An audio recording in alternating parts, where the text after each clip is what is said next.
Okay, so yeah, this is a story that I've been putting together for many years. And as some of you know, I don't have to give an introduction about myself because through this talk, you'll learn more about myself, not everything, but a lot. And I've been giving this, I put this together for many years because it was an interesting family life on many continents, my grandparents and parents. And I also have written small pieces of it. But recently I put it together as a slide presentation and presented to a small group, and they certainly liked it very much. So I thought it was worthwhile to share it with my friends here. Uh, Actually, it's only part of my whole story. It's on 3 continents. I've lived on 4 continents, but if I would go further, you'll be busy with me till the middle of the night. So I'll try to remain within actually 1 hour. So the story actually goes from our family in the 19th century until the end of the Second World War. So this is a brief outline. So I'll talk a little bit about the family chronicle. Then a lot deals with my father, the World War I, where he was in. Then his sojourn to the Dutch East Indies, which is now Indonesia. Then his return to Hanover, from where he hails in 1926 and in 1932. And the life in Batavia, that's Jakarta. Then how the grandparents became refugees from Hanover to Amsterdam. Then the Japanese invasion of Indonesia. And then how the grandparents and also my aunts were trapped in Holland. And how we were, my mother, brother, and I were refugees in Australia. And then we were reunited with my father, who spent 3 years in a Japanese internment camp. So that is sort of the outline of the story. And I had some very good sources of this. Wait, I should actually minimize this so I can see the whole thing. Um, uh, so one of the good sources is that my nephew, the son of my brother, his name is Michiel. He's an artist and a historian and also a big traveler, man of many interests. And he actually, a number of years ago, followed the life of my father. He really went into his footsteps in Germany and in Netherlands and in Indonesia, United States, and back again. And he put this picture book together. He calls it Justifications, and it's really worthwhile reading. It's actually not somewhat out there. I think it should be put on Amazon because it's a wonderful book. But and there he is, Michiel, with my lovely wife Raya, and it says in the beginning of the book that in Indonesia, when the father dies, the family gathers around a big tree in the backyard, which symbolizes the father after his death, and you can still ask him questions and reflections on life, which he will share with you. I am very grateful and thankful for this. I'm also grateful to Michiel for this. The other source that I have of information is that already in about 10 years ago, it's now, Raya and I made a roots trip to Europe to retrace the steps of our family, which we didn't know much about, because of course after the war, as often occurs, the parents didn't talk much about their own past. And we stayed in Berlin, and I visited the places where her parents lived in Breslau, which is now Wroclaw. But I made contact before I came to Hanover with a guy named Peter Schultz, who's not Jewish, but had made it as his life his life project to study the history of the Jews in Hanover, and he put together exhibits and different things.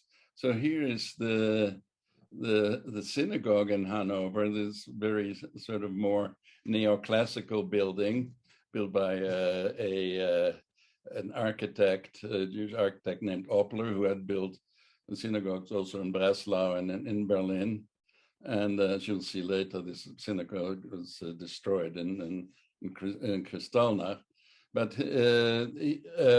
so Peter Schultz gave us a lot of information. When we came, we stayed overnight in a hotel. He met us, and the next day he took us. He got a lot of information about my parents and showed us the places he lived and showed us the various cemeteries where my grandparents were buried, and even earlier than that. So, and at the end, I wanted to give him money for his, pay him for his services. And he said, no, I'm not going to take it. This is my project, and I'm delighted that you came. So very, very gracious. The other source is a family chronicle by my grandmother. She was killed in Sobibor, and I'll tell more about that later.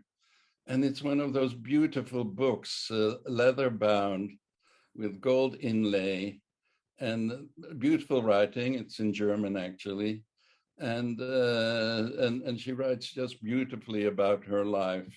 And it's all very well, as the Germans tend to do, very well organized with a table of contents that you see on the left. I translated, I don't want to read every one of them, but it has, of course, the introduction and the ancestors and what it tells about yourselves and your years of learning and military life and independence, memories of spouses, youth, important achievements, memories of friends, happy days, sad days, retirement, last wishes, and end of life. So if you ever put such a thing together, this would be a very good outline.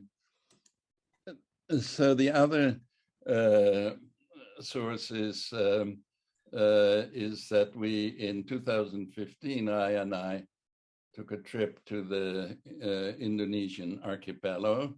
It was actually a cruise from Bali to Singapore, where we had the opportunity to visit, especially Jakarta and various places where we had lived, and I'll show you some of that. Now, this is the luxury cruise ship that we were on the bottom here. Well, you don't see my pointer, do you? No, that's a pity. Oh yeah, my pointer you do see. And there is the boat that in 1947, Oranje, that took us back from Jakarta to the Netherlands. Here are my mother and father. I can get rid of here something black. Oh, live transcript. Okay. My mother and father in Indonesia, and here are I and I many years later, but in the same area. Actually, this is Malacca. So I had put this book together with many photos and a lot of text. Now, Michiel, in his very artistic rendering, Michiel Blumenthal, put together a family tree. Usually you see family trees that are quite linear or put in box diagrams or so, but this is sort of spread out all over. And I won't go into all these different branches, but just the branch that my brother Peter and I derive from. So from the father's family, there is my father's Paul. He had 3 brothers. Actually, it's too hard to see. I won't go into it. Only to say that his parents were Isaac and Blumenthal and Zipporah Levi, and this is nearly like the history of assimilated Jews in Germany and Western Europe. They're going from very Jewish names to very, very, very secular names, very European names. Also, the great grandfather Solomon Adler, then already goes to Max Adler, married to Emmy Enoch. They all had a lot of brothers and sisters, and I'll talk about the brothers there. And the youngest sister was Hilde, who married Paul and got Peter and Robert, and we had our both have three children, and Rai and I have 9 grandchildren. So we're expanding this family tree. So the Blumenthal-Rutenberg family is shown here. This is a picture taken before the First World War, because Erich Adler is still, no, Erich Adler, sorry, there is an Erich Adler. Erich Blumenthal was the oldest brother, and he had already moved to the Dutch East Indies in 1913. And that is Walter II. Here's Paul, that's my father, and my 2 aunts, Elsa and Greta. We later called them the tantes because they they always lived together. This is my grandfather, whom I didn't know. He died before natural causes before the war. And this is Emma Blumenthal-Rutenberg, who was killed in Auschwitz. More about that later.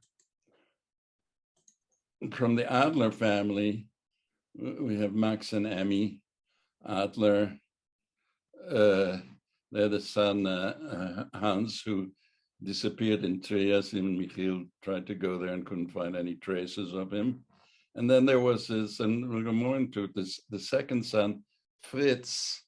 He had already in the First World War immediately volunteered, very enthusiastically to fight for his fatherland. And he was killed right away.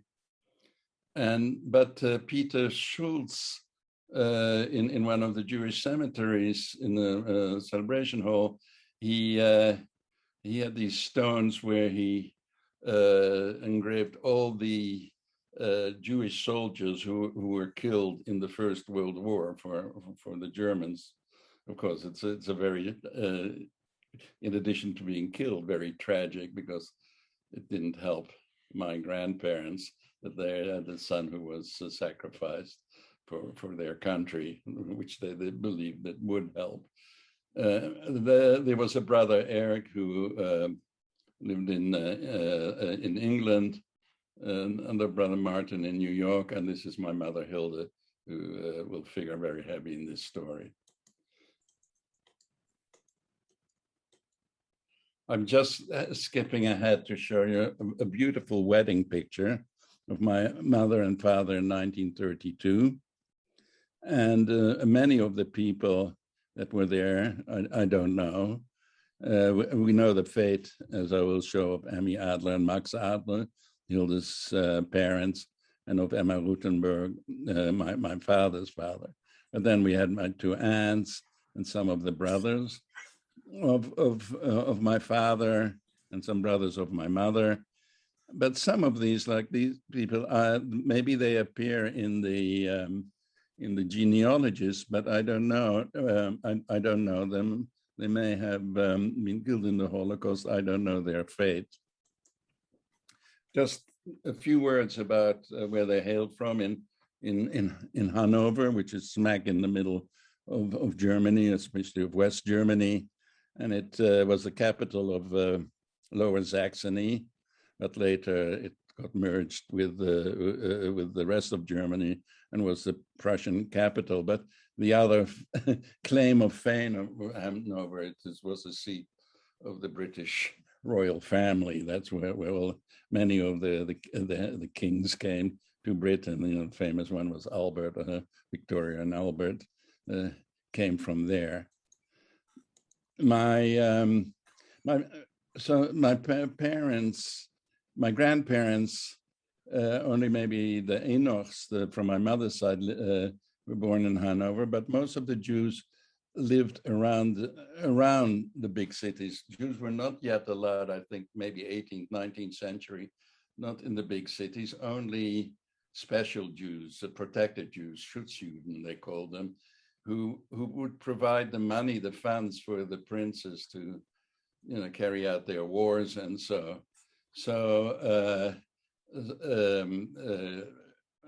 Blumenthal, Albert Blumenthal came from Baringhausen, Max Adler from Bad Sulzufen, and Emma Blumenthal Adler from this nice little town, Gütersloh. And yeah, that is a story even of Moses Mendelssohn, who came from a small town not far from Berlin, and he only taught this Jewish German, and he wanted to go to Berlin to study with a Talmudic scholar, but later he became one of the the forefront of the Renaissance in Germany, with great friends like Lessing, and so but he came into Berlin through a gate that said only Jews and animals allowed. So let's go to my father's early career.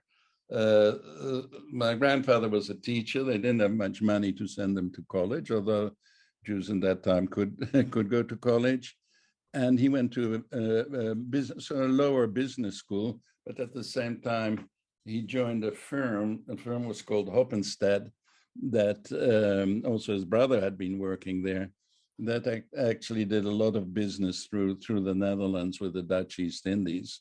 So they were large importers, and then they became large. I'll talk more about it. They traded in piece goods, provisions, hardware, and they had offices all over the archipelago. And so that's where my father made started his career and made a promising career in that company. And that was interrupted, both his schooling and his work at the company, by the outbreak of the First World War. You see the iconic picture of the Archduke Ferdinand being killed in Sarajevo, which actually was a trigger to the First War, and then the abomination of the trench warfare. So my father was recruited as a soldier in 1916. And he relates he has a little bit of diaries that go maybe till 1936. We actually asked him to write a little bit about it. Didn't write very much, but he talked about the trench warfare. He was first on the Eastern Front, and he didn't know, the part of it, as many war stories go, is boring, but partly you have poor medical care, food, no warmth, and of course very, very difficult. And but it's a sort of a funny side story here, is that my father had a friend named Hans Berliner, a good friend, whose uncle in the United States had invented the gramophone. So the uncle sent the gramophone and records to his nephew, and they played it at the front.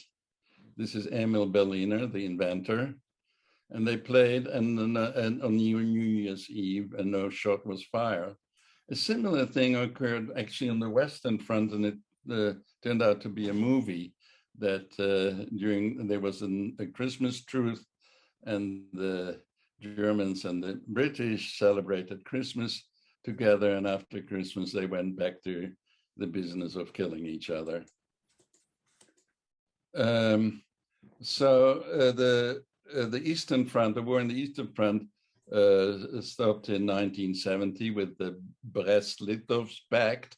That's after the Russian Revolution, they didn't participate anymore in the war, and my father was sent to the trench warfare in the Western Front, and then he was hit by shrapnel, and they were heavy when the soldiers screaming.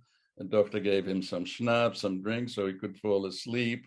And he was bleeding, but a captain, an Austrian captain, gave him, held the bleed, stopped his bleeding, saved his life, and it was pretty awful. And his brother Walter, who wasn't in the war, then picked him up to go to a hospital and to recuperate after that. And just going back to what I also started to talk about, Fritz is that there was an anti-Semitic uprising, not uprising, surge after the First World War, where they said, oh, the Jews were hiding, they were backstabbing, they were not participating, but the Jewish organizations showed that 72,000 Jewish soldiers were killed in the First World War for their fatherland. Many got the Iron Cross, and a much greater proportion. So the German Jews were very, very patriotic and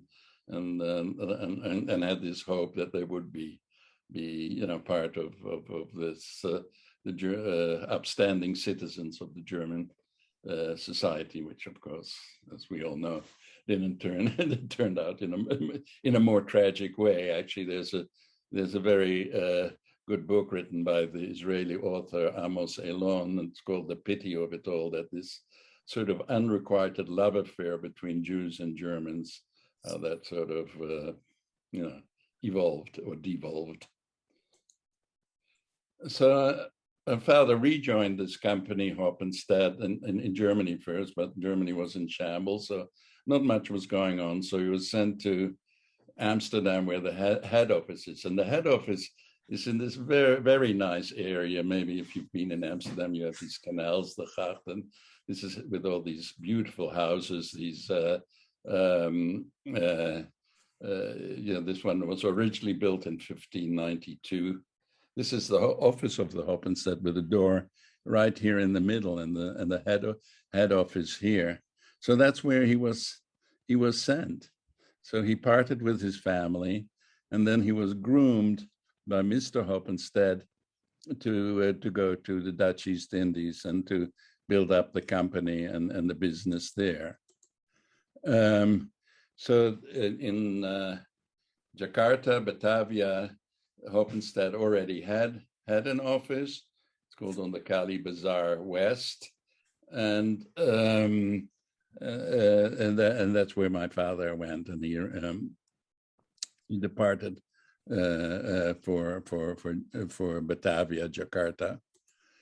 He went on this beautiful ship, the Princess Juliana, and although he was still fairly young, he insisted on taking first class and made this voyage, which was also on the cover of my presentation, that started from Amsterdam through the Straits of Gibraltar, through the Mediterranean, through the Suez Canal, all the way down the streets of Aden, past Sri Lanka, Ceylon, past through the Straits of Malacca, Singapore, and eventually in Jakarta.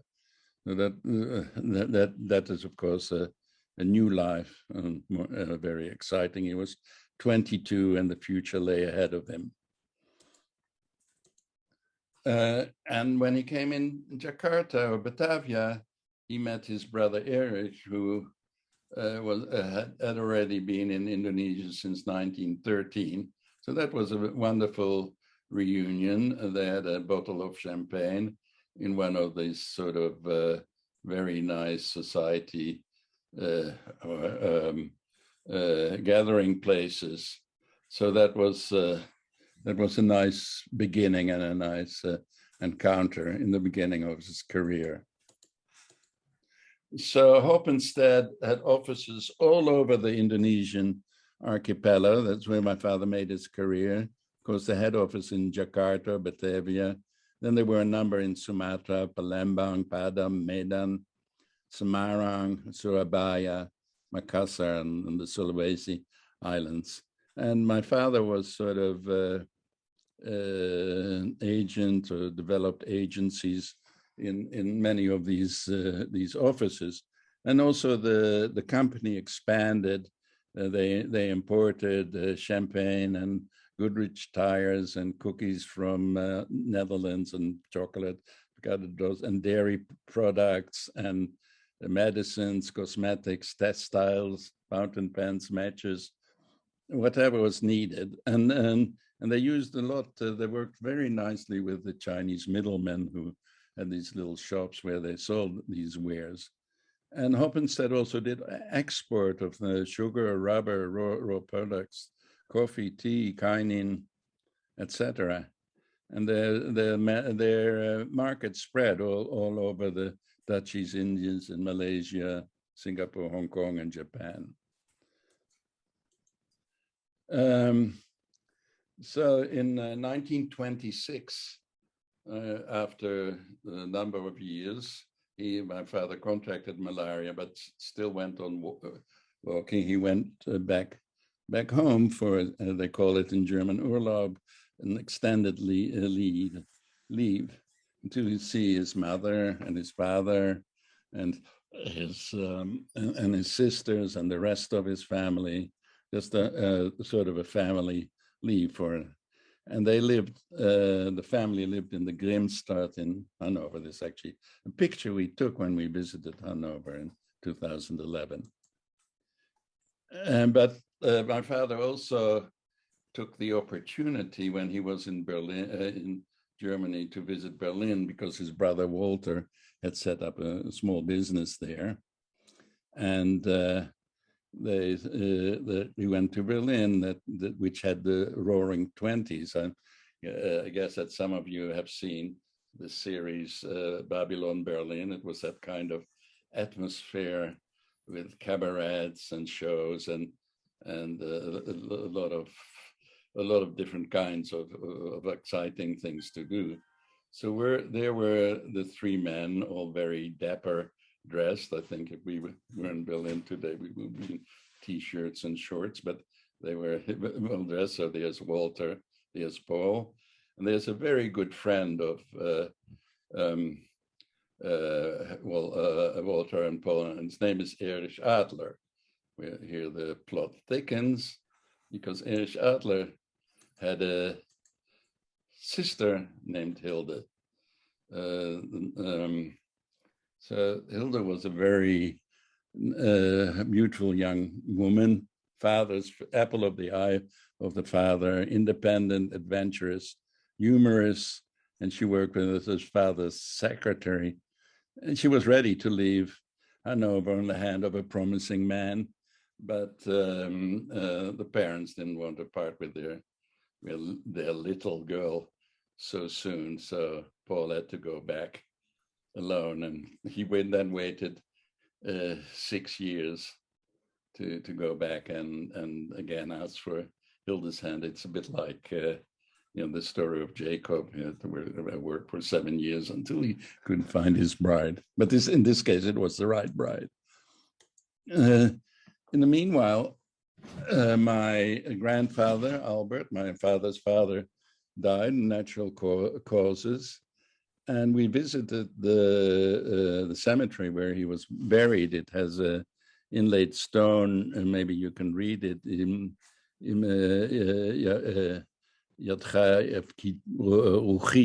from Adam Olat, and it has sort of a neoclassical or the Art Deco ceremony hall, and it still exists. You can visit it. And here's the gravestone of Albert, mein lieber Mann, my dear man, my dear husband at that time, written down. And later, my Aunt Elsa put the name of his wife, Rutenberg, Emma Rutenberg, Blumenthal Rutenberg. Emma Rutenberg was killed in Auschwitz, but her name was put on the stone. But there's something sort of remarkable here, because there was the destruction of the Jews in Germany, but they left the cemeteries intact. And there's still, this stone is still there since 1930. There might have been some desecrations after the war by the neo-Nazis, but the Nazis didn't touch the cemeteries. They're very nice cemeteries in Germany and maybe also in Poland. So in 1932, so this is 6 years later, my father, went back to Europe, but the directors of the camp of Oppenstedt said wanted to send him first to the United States to drum up business for the Far East.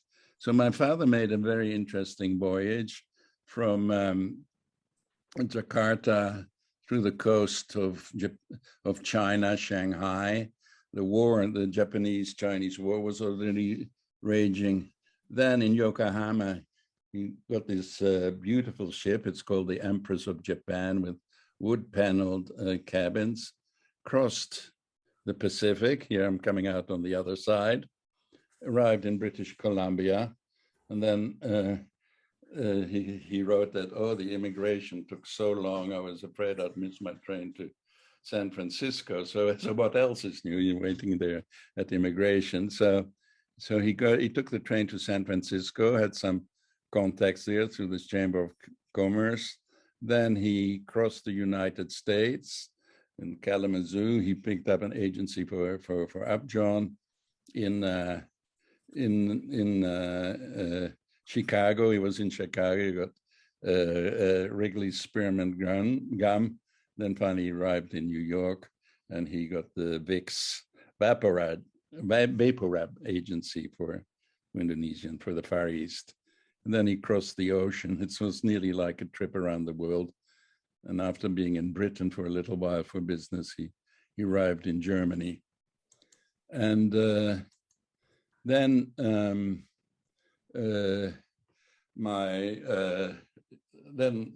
Hilda and Paul got married, so the parents relented because they thought he was a very decent and kind man and would take very good care of their lovely daughter. And they got married in this. I showed you in the beginning the hall, but it's a very nice hotel in Hanover. And Paul, of course, they had a short honeymoon in St. Moritz, and Paul was, of course, very delighted to show his young bride. The age difference was 10 years. All the wonderful sights in Africa, and Hilda was so excited about everything they saw, and so wondrous. So they finally came into Indonesia, and first big island is Sumatra, where they docked in Medan. And Medan happened that his brother Eric was working at an agency there, and he was in the meanwhile married to a Dutch school teacher by the name of Johannes, who had two daughters, Amy and Lucy. There's a longer story about them, but I don't have time to go into it. They also stopped off in Singapore, where they met some very good friends who were working for the Swedish match company, Erik Sundberg. So here's the arrival in Jakarta, or Batavia. The harbor is called Tanjung Priok. Actually, this is not pictures of their arrival, but our arrival on the boat when we made the cruise in 2015. So, of course, you have this huge harbor with all these docking and loading cranes. And then we see this little tugboat, which has the name of Batavia. Of course, Indonesia wants to get rid of all the vestiges of colonialism, so that's why they changed Batavia into Jakarta, but this tugboat was still called Batavia. And then we have these greeters at the port. I don't know if my parents had the same greeters or the similar greeters, but that's what we saw when we came in. So in the first weeks, then in the house, they stayed in a famous hotel in Jakarta. It's called Hotel des Indies, with very well-known chefs, and people all over the Asian knew about it. And Hilda slowly got adjusted to the life expatriate life in Jakarta, and she learned Dutch. They spoke Dutch together. My mother actually spoke better Dutch because she's very musical, and she was very musical, and my father still had a fairly strong German accent. But there were many things to see, the botanical gardens in Bogor, just to mention some. I'm just showing this picture of the 25th anniversary of my parents. Actually, sadly, my mother died a year later at the age of 51. She of cancer, ovarian cancer. My father still lived very long after that. But I show this picture to show some of the friends that they had made, which will show up actually in the story. It's a Dutch couple, Ina and Dolf Colette. Colette, they were a surgeon, and Ina, a good friend of my mother, they stayed in Australia together in this big house. Here are Peter and me, already a little older. And there are my two aunts, Elsa and Grete, who had survived the war in Holland, the Second World War, and they lived together. We call them the Tantes. This is Erik Sandberg from Singapore, and our other friend who lived next to us became a big diamond merchant, Joachim Kommer. And Theolosa was a campmate of my father's. And here's the daughter of Erik Adler. Erik Adler couldn't come and showed up. Steffi Adler, unfortunately, I'd lost contact with her. And she was married with Slim, who makes a cameo appearance here. And I just want to mention him because he was an RAF pilot during the Second World War. He's very much nearly out from Central Casting, very suave with his mustache. But it's good to mention him because, as Churchill said, never have so few many owed to so few people. These Arab pilots who saved a lot of people from destruction or saved democracy. So the sojourn in Indonesia, especially for my mother, was still very wonderful, and they visited this huge monument. It's a UNESCO monument heritage site. It's comparable to Angkor Wat. It's sort of a religious site that turned to art and in the middle of nature. And Raya and I visited again, and when we made this cruise in 2015, we actually have these saris on because we came in shorts, so the knees have to be covered. But Michiel writes this marvelous little thing about how he fantasizes Hilda there. He says, I think that Hilda could not stop talking about this wonder of the world. I see her walk in an elegant white silk dress with lace and a white parasol amongst the amazing temple with its figurations of the blissful Buddhist message, with white elephants, abundant fruit, beautiful women with anklets and parasols, floating Buddhas, the transcendental life. At the time, the stupa was in the middle of the jungle, whilst now a huge park. The Borobudur is a national monument, and Buddhism is used here as a metaphor. So here we see my parents, my father with his creased pants and very neat, and here we a little more schlumperish here. But back in Hanover, things were not as pretty. My grandparents and my aunts lived.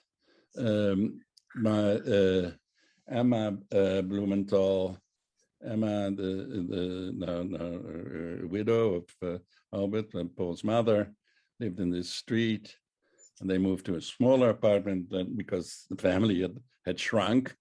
It was not because of the Nazis, but in the meanwhile, of course, there were these very scary Nazi demonstrations in the street. After 3 years of marriage, Paul and Hilde decided to go back to Holland and to visit their parents. They still could do that. They couldn't go to Germany, but they could meet in Holland. They went on this ship, the Crystal Huygens, and the ship went, of course, through the Suez Canal, and it stopped in Genoa. And in the meanwhile, Emmy and Max Adler took the train from Hanover to Genoa, and they met. So they met their pregnant daughter on board of the ship, and the ship then afterwards went on around Gibraltar to Amsterdam. But Emmy Adler relates so nicely in the book. While they were in Genoa, they made these beautiful trips along the French and the Italian Riviera. Then Peter was born in Amsterdam, 1936. This is the wedding and the announcement actually in Dutch. and they stayed in a nice place to recover in a place called Bloemendaal. It's in the west of Holland, not so far from the coast. Actually, Bloemendaal is funny because that's sort of the Dutch for Blumenthal, and it means, of course, flower valley. And here's my brother Peter, a little older than when he was a baby here. And then they took the boat back in 37, and they would never see their parents again. So they were back in Batavia, and the house was ready. It was in the Oranje Boulevard, a very upscale neighborhood in Batavia. Actually, it's still upscale. It's still a place where diplomats, like Vauxhall Road, you would say, diplomats and government officials lived. And actually, Obama went to school here.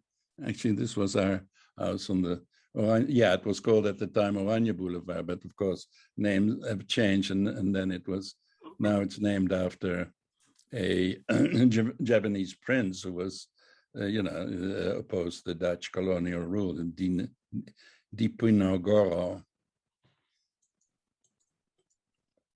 And in 2011 already, our son Dan, who he's a China policy expert. I was going to mention that he at some point could also give a presentation about China policy. He's actually had in the American Enterprise Institute, head of the Southeast Asia Fellows Department, and he writes a lot about. Also recently had a book about China. But what I want to say, he was on a trip to Indonesia as part of it was a congressional investigation. I mean, he was a scholar then, and they wanted to look at what the effects of the Chinese hegemony is on all these different countries. And Dan had very good contacts, actually. He studied at SAIS, and the head of SAIS at the time was Paul Wolfowitz, who was before that ambassador in Indonesia.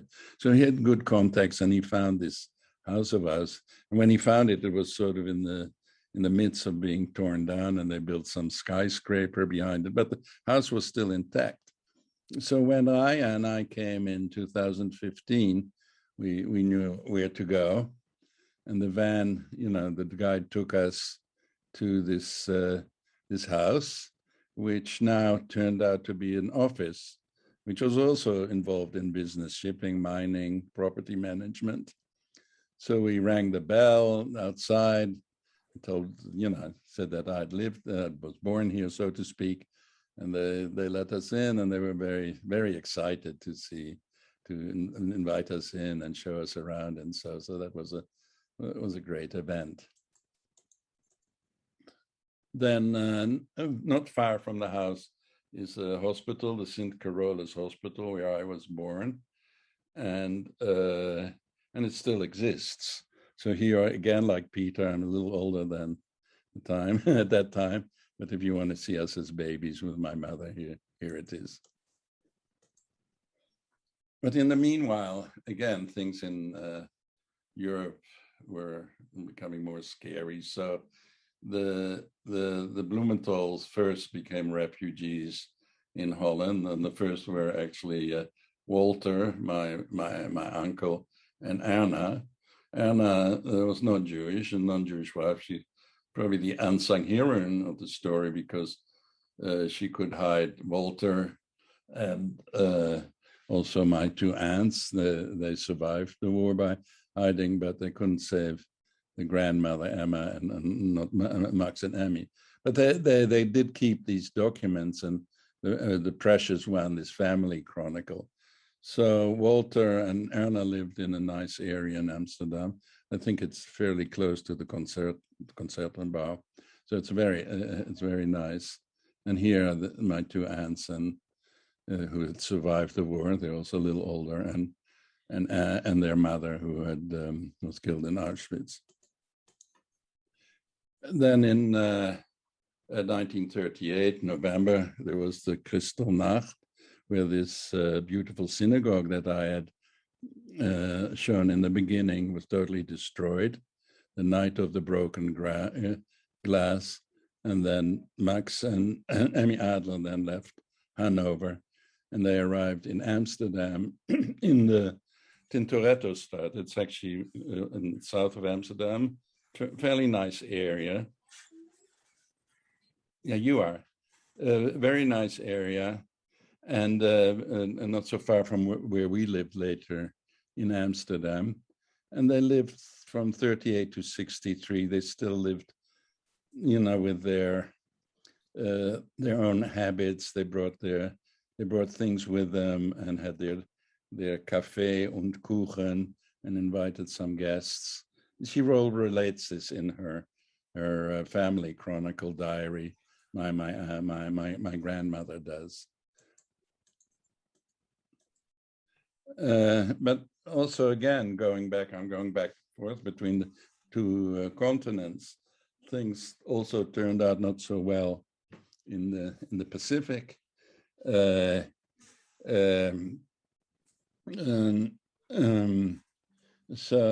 the Japanese, of course, it starts with Pearl Harbor, a day that shall live in infamy, and FDR, and then Singapore falls in 1942, and then in Java, there's the Battle of the Java Sea in 1942, where the Allied Navy was routed by the Japanese. Even the admiral was killed, and that left the Dutch East Indies open for the Japanese to invade. Of course, they were interested also in the oil and the raw materials and everything.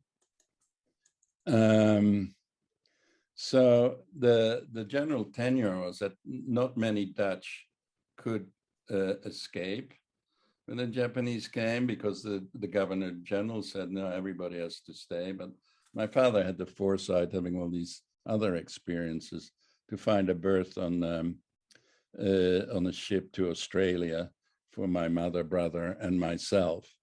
So this is what my mother wrote. We boarded the steamship, that's mother and two sons, Peter, both on 16 January 42 from Tanjung Priok, living a lonely figure on the pier. I do not know when I would see Paul again. The war caught us, and I don't know when it will leave us in peace. Peter and Robbie, with their little backpacks, which they packed themselves, embarked merrily aboard the ship. A voyage is wonderful, and Papi promised to come back as soon as possible. The general will chase the evil men away. Papi said it, but there were passengers on board who were very nervous, and they already had come from Singapore and Malaya, and they talked about the bombings, the Singapore and Palembang and different areas, so that it was a hairy journey. Now, the Japanese internment, my father could not leave, as I mentioned before. He was sort of recruited. Well, he was a bit too old to be recruited into the army, but he also was a prominent businessman. He was recruited by the government to do procurement and to organize things. So he could not leave. And so the Japanese come and invaded, and they interned all the Europeans, the Dutch, English, Australian citizens, and not based on race or religion, but on countries of origin. They didn't even have identification cards. And the Jews initially didn't even intern the Jews from Iraq. There were many Baghdadi Jews in Surabaya, and since it was Asia for the Asians, they were not interned. But then there was a delegation from a German delegation, sort of economic advisor to Hitler, who was very fanatic in the immigration policies of Jews from Germany and other territories. So he was very upset that the Japanese didn't intern all the Jews or take special notice of all the Jews, but the Japanese didn't know what they were talking about. So here's the Axis, Hitler, Hirohito, and Mussolini. And this is, so my father was interned in a huge camp near Bandung. It's called Cimahi.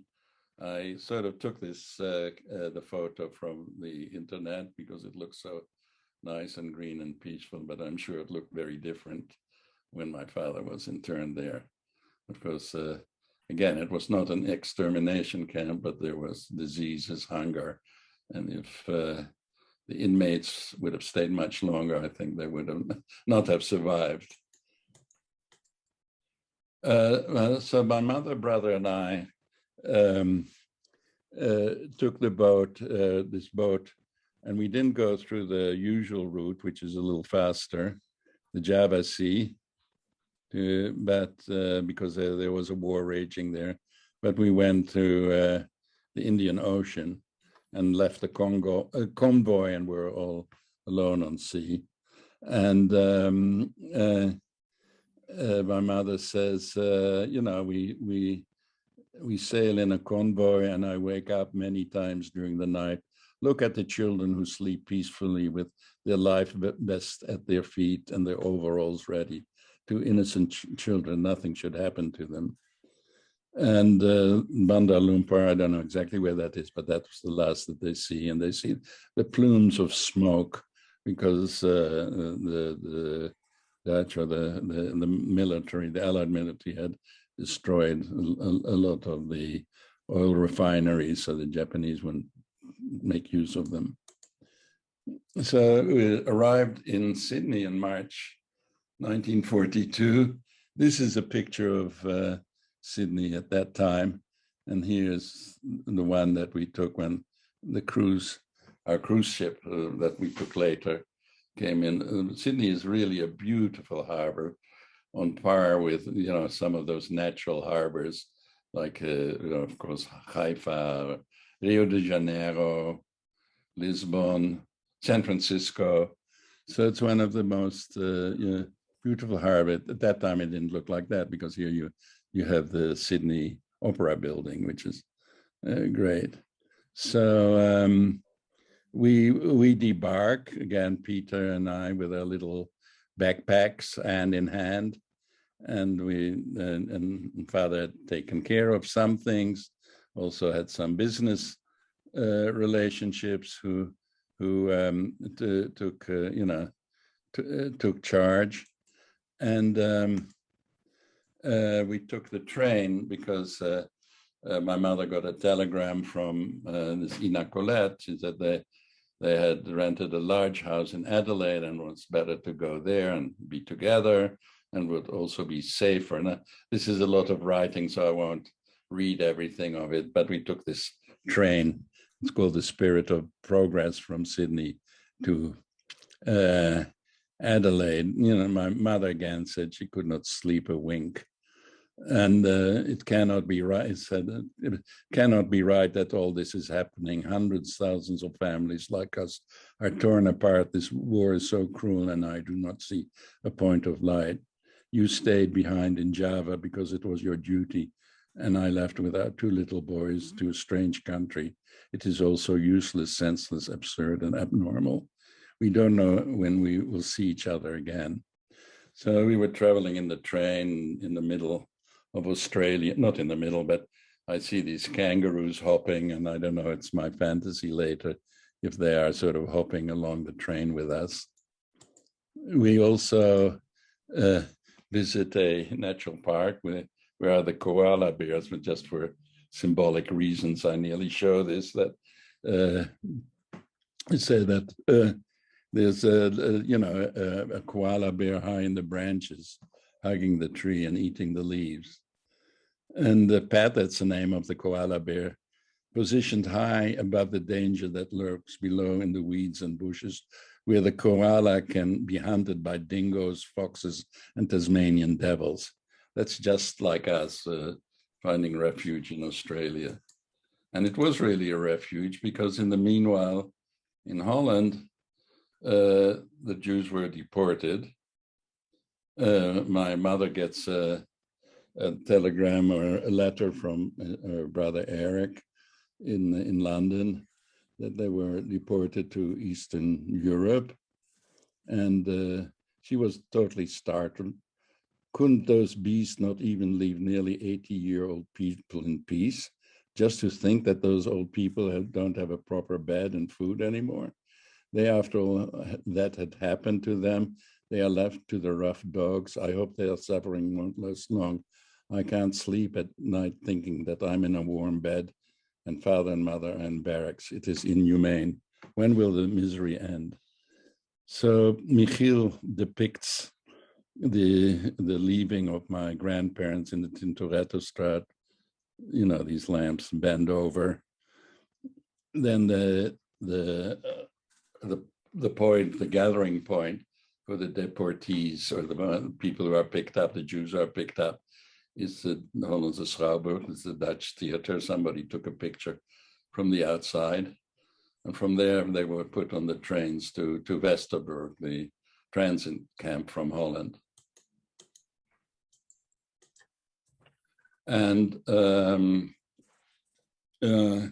so they were put on the train all the way to Sobibor. Actually, I mapped it out in 15 hours by car, but it's probably a much longer trip because the trains don't go continuously. Probably they stop at tracks, change tracks, and things like that. I mean, there's an irony, and somebody sent me an email, Phil, I think. He pointed out that the Dutch, the deportees had to pay for their train tickets, and the Dutch railway system also got the double dip, got money also from the Nazis to pay for their trip. And now quite recently they got compensation, but this is all very, I mean, you can't make it up. It's so ridiculous. And Michiel went to Sobibor. I mean, Auschwitz is much more of a museum, but he sees here, he calls that the tracks of forgetting, the train tracks, and then the forest that grows over them. And my mother gets this missive much later from the Dutch Red Cross that there were the testimony that her mother and her father had were killed in Sobibor, and there were just a few survivors who could testify for that. There were in Sobibor about 33,000 from the Netherlands were killed. So I said I would read from my grandmother's family chronicle, and these are the last words. I think they were actually written by Max Adler, and I'll read it in German. Some of you know Yiddish, so you might be able to understand. Im Glück nicht stolz sein und Leid nicht sagen, das Unvermeidlichste in Würde tragen, den Tod nicht zu scheinen, I can't read it now. I did. Am Schönen sich erfreuen, das Leben lieben und dem Tod nicht scheuen. Heißt Leben, heißt dem Tod sein Bitternis nehmen. So my translation is, in happiness, don't be proud, and in suffering, don't complain. Bear the unavoidable with dignity. Do the right things. Be happy with beauty. Love life, and don't fear death. This is called life, to take away the bitterness of death. So that's probably a life lesson for all of us. In the meanwhile, my Aunt Else was hiding with the help also of Erna, but also of some of the resistance. And here you see that she was in a short while, hunted like an animal in different addresses here in Amsterdam, just from May to September, and then a different address, September to October, then in Haarlem, October to May, and then finally she was in the east of Europe, east of Holland in Hengelo for a little longer time, and probably a little safer there. But she does relate in an affidavit, and again, I'll just translate a little bit of that that she and her grandmother were hidden in the same with many other Jews by Mrs. Willink, and they were for a moment separate in a different house. And then Elsa hears that or Mrs. Willink tells her that the house where their grandmother was, they were all picked up and deported. So that's that is a very that's what happened there. So in Germany, much later, after the war, there's an artist named Deming or so, who started making these stumbling stones, Stolpersteine, all over, and you see them now all over Europe. So these are stones that commemorate where Jews lived in various places in Europe. This one is in Gütersloh. Here's a bunch of these Stolpersteine, probably an apartment where many Jews lived. Now it's a clothing store. This is Emma Blumenthal Adler, and you can even look for it on the map. Also in Hanover, there is a memorial that we visited with Emma Adler with many other names. And quite recently, there's they opened, not so long ago, just in September of this year, they opened a monument.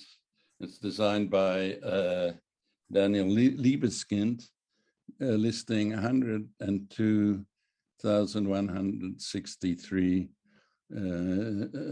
Dutch who were, who disappeared and who were perished in the Holocaust. You just see, because I can't read this whole thing, it's covered. And it was just unveiled in Amsterdam. So it was designed by Liebeskind, who designed also the 9/11 and also the Jewish Memorial and Museum in Berlin, a Jewish architect. You always see these sharp edges that he has, it's typical of him, but all these stones have names. So it's good that suddenly that people have names, not just numbers. And my nephew Michiel went there and took pictures, and Max Adler is there, and Emmy Adler, Enoch, and Emma Blumenthal Adler. There's also a good video on the opening with the Prime Minister and the Mayor of Amsterdam give a little speech. It's done in a very dignified way. I can show it later. I don't want to interrupt this if people are interested. And also the king, he has a kippah on, and you also see him laying a stone there next to these stones. But in the meanwhile, life goes on in Adelaide, and my mother has her parents being deported, to the east. She doesn't know what's happening with Paul, and she tries to collect her thoughts, but she can't. She thinks of the old times with her mother, Muti, she calls, and so she's in a quite desperate situation. This is the house that we lived and that I visited then. Later, it's in Strangways Terrace. They lived with 3 Dutch families in this house during the war. Then comes the Victory in the Pacific Day in Australia, with streams of people and people celebrating. And you have these, in New York, you have these iconic pictures of a sailor kissing a nurse that you see in Life magazine. And we also try to celebrate, but we don't know what's happening with the father. Is he safe? When is he coming back? And Mom says to Peter, I don't know. So finally, father does return. Their diaries end, and Dad comes back. For a while, he was in Bandung. That's where the camp was. And after the war, things were quite confusing and tumultuous. After the Japanese had surrendered, after the atom bomb fell in Hiroshima and Nagasaki, and And then I don't know how we got reunited, but I have this fantasy, from Casablanca about my mother and father playing the roles of Elsa and Rick in Casablanca. She was caught up in the torrent of war. She was charming, lovely, confused. He was a man of the world, battered, clear-eyed, and kind-hearted, and he took charge.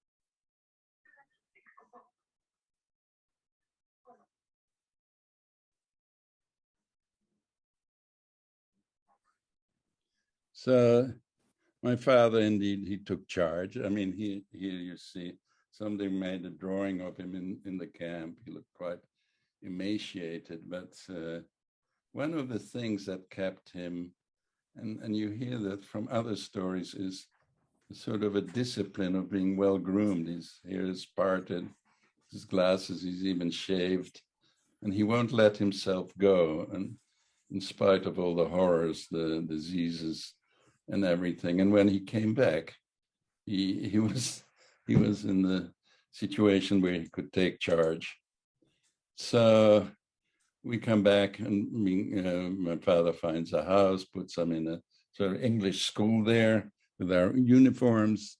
So here we're back together again after 4 years, well fed and well dressed as a happy family, outwardly content, but inwardly bearing scars that we hardly acknowledge. Where was this picture taken? In Australia, after the war. So that's the end for now, because as I said before, that's as much as I can present right now. But stay tuned to the next part of these stories, to the Netherlands, Israel, and the United States. So that's it. Thank you. Oh, I have to stop sharing. Oh, I did. Yeah. Okay, any questions? Wonderful. Really good. Yeah, that was very moving presentation. Very complete. It's nice to see somebody who actually has that much information about their past.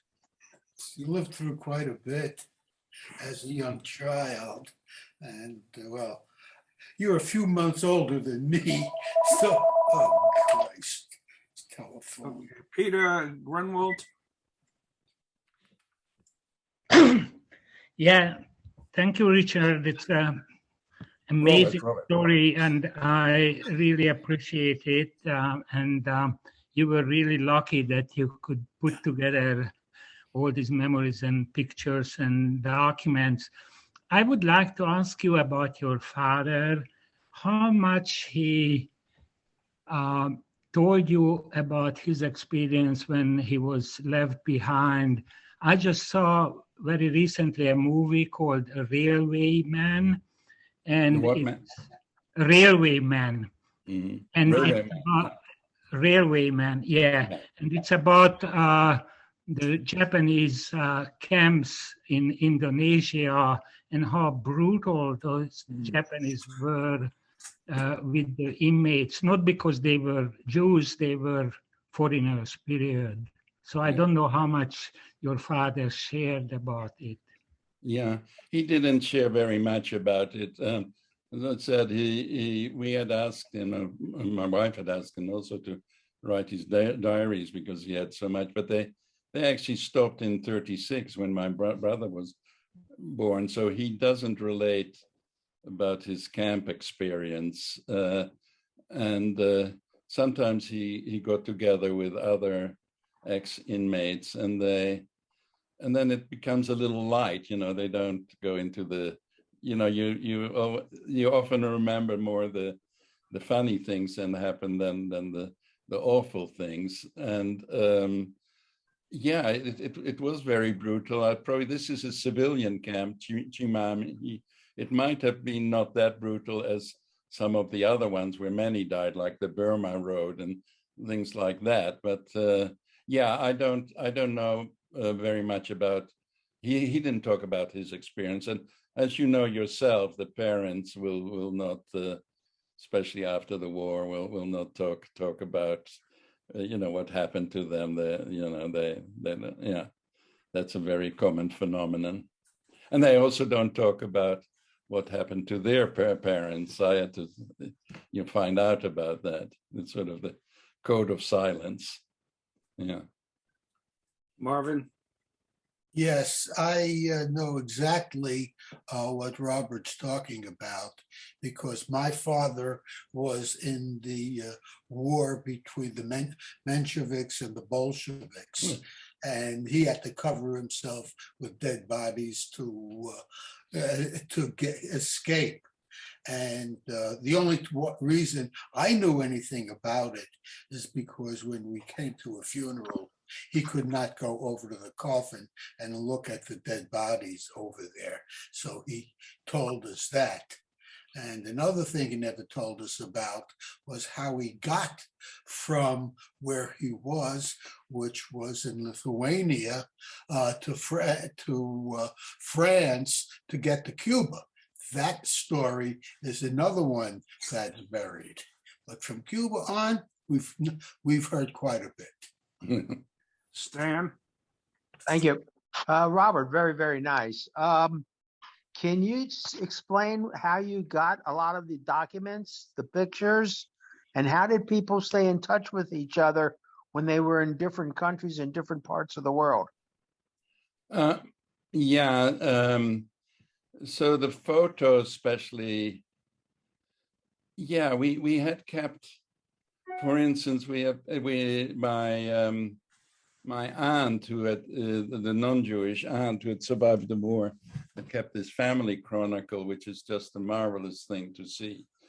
And there were many pictures. I think also the pictures of my parents and of the wedding, and some of the other pictures, of course, were gleaned from the internet. My nephew Michiel made pictures, or he went actually back to archives and dug up documents and pictures and so on. And certainly in Germany and also in Holland, they're so much better organized with their archives that you nearly can find anything, And I know from my, probably you also know, but my wife is from Breslau, and that turned into Wrocław after the war, and she can't find very much, So even difficult to find the street where her parents lived. So. Yeah, the Germans, of course, are so well organized that we did find them, and then yeah, that was most, and then the Michiel's travels and our travels. I've got sort of the contemporary pictures of what the houses look like now, and it was quite amazing that when we made these trips, that we were able to find the places that we stayed when we were 3 or 4 years old. Alvin? Thanks. It was very, very touching story. But what also would be of interest is, what are your earliest memories? That, aside from the pictures and all of that, yeah. What do you remember? Where did you go to school? Oh yeah. No. I have that. I have that I have that memory. I didn't have time to talk about it. Yeah, I sort of vaguely remember, but sometimes memories are tricky because you don't know if you sort of recover them. But I nearly thought that I have a memory of our boat coming, leaving the harbor of Jakarta, Batavia, and my father standing as a lonely figure on the pier. That might have been my first memory. But once we were in Australia, yeah, most of the youth in Australia I do remember. So we went to actually my first school was an English school, and we lived with 3 Dutch families in this big house, and we went to school actually it was a Christian school that we went to originally, and I even also have a little booklet from the school that I got as a little prize for doing very well in school. So those memories I do have from the early memories in Australia.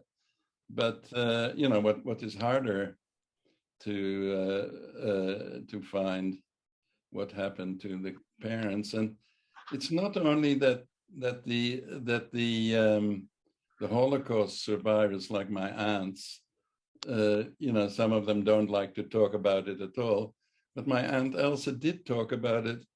And Peter and I, my brother and I, as kids, growing up kids, didn't want to hear about it. We wanted to hear about other stuff.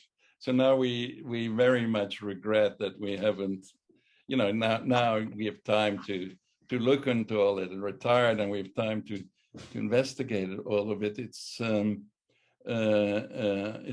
more difficult to find everything, but now you regret that you didn't ask. I didn't ask my mother, who died young, about what she felt. Although she was very expressive, and actually those diaries were written in Dutch, and I translated them. They were very expressive and very, very touching, as you said.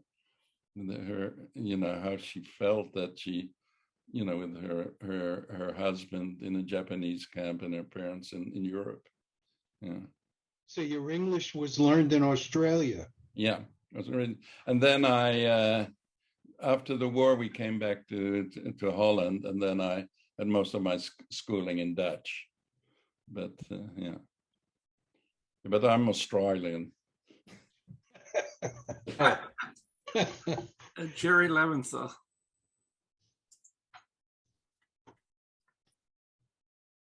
Well, Jerry Rosencrantz can talk. Now, Robert, I just wonder, with your background and experience growing up in the upper socioeconomic levels, I'm just wondering how you view people like us in America. Do you think we're as realistic as other people you've encountered, or do you think we perhaps have a different view of life? Ooh, that's a difficult one. I think, well, of course, we're amongst Jews mostly here, and they certainly they do, they are very aware of things that are going on, not as naive as others.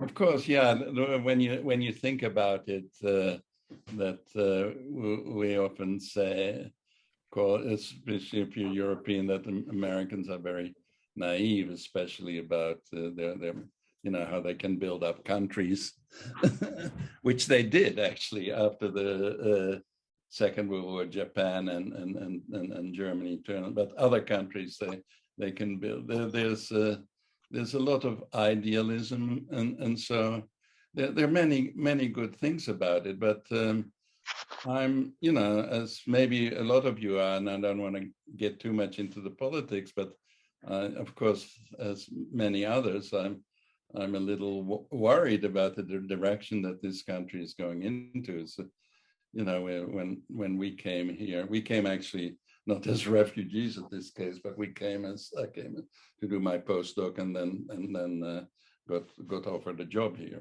But the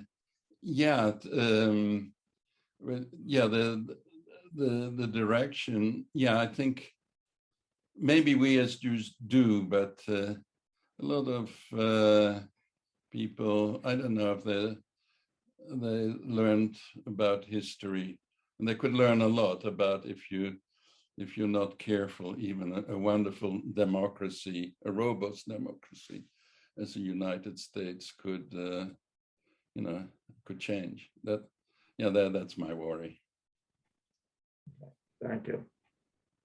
Can you call on Jerry Rosen? That's the Jews. We're running late. We have time for one more comment by Stephen Goldberg. Okay, thank you again. It was very moving presentation. a little bit of my knowledge of what was going on in Indonesia after the Dutch rule was over. I'm wondering whether you would have been able to stay there because the Jews were really up against the wall when independence occurred. And as I remember, much of the Jewish population had to leave, if not, and there's very little remnants of it now. Could you comment on that based on your understanding? Yeah, well, first of all, my family was very, very assimilated. So we never moved at all in any Jewish circles. But I don't know if there was a very strong, by the Indonesians themselves and anti-Jewish feeling. There are stories. There's a guy named Dweck who wrote about it, about Baghdad Jews in Surabaya. And I think they managed to stay for a while. I don't know why they all left, but we left not because of pressure on Jews, but we left because the business was not not any more tenable. It was not any more tenable for many of the Dutch there. So that, yeah, I don't think there was any specific.